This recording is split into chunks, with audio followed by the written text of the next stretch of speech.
In the life of any couple, there's always a chance of pregnancy, regardless of your preference and how you choose to go about producing offspring, so that in your old age you have someone to sort of look after you. There is always those children that are precocious, and there are those children that are immoral and illegal. Generally speaking, that happens when there's a bicultural child. We know this from the religious right research on marrying outside of your race and ethnicity. Please don't get upset with me. I'm a marketing man and I provide myself full access to data, fact-based data. How old it is also important because generations shift and change. There's always going to be good kids, there's always going to be bad kids, and there's always going to be kids in the middle who don't know right from wrong because their parents never taught them right from wrong. I can remember that there were many conversations with my parents and with some of my siblings about the parenting of their children.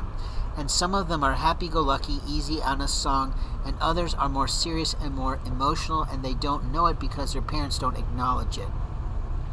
Now, if you're looking for parenting books, there are a few that are correct for people.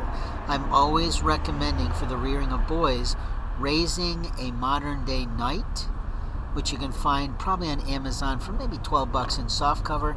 I'm also encouraging books by Michael Gurian, I get the pronunciation wrong sometimes, and A Fine Young Man. I believe this is one of his best titles from some time ago, and it still is effective today. If you're concerned about bicultural or bilingual children, Unequal Childhoods by Annette Leroux, where the tagline is Class, Race, and Family Life, is really important. I believe at this time it's in its second edition, but it is the right kind of book for anyone that has got a bicultural child.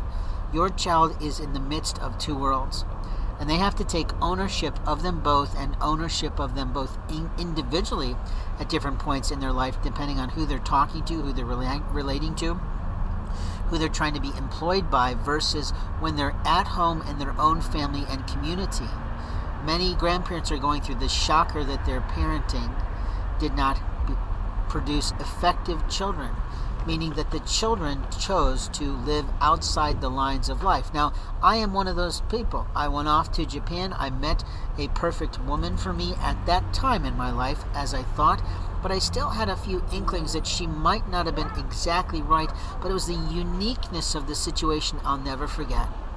But I'm not going to share that with you because I probably share that in a book or two of my own, but I'm not sharing that with a total mass of people.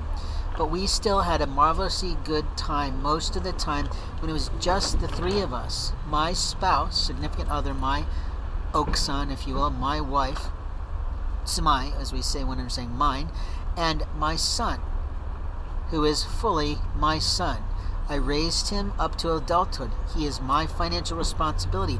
He was my educational responsibility. He was my spiritual responsibility.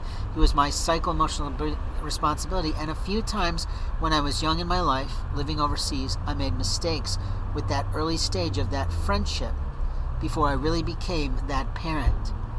I'm admitting that freely.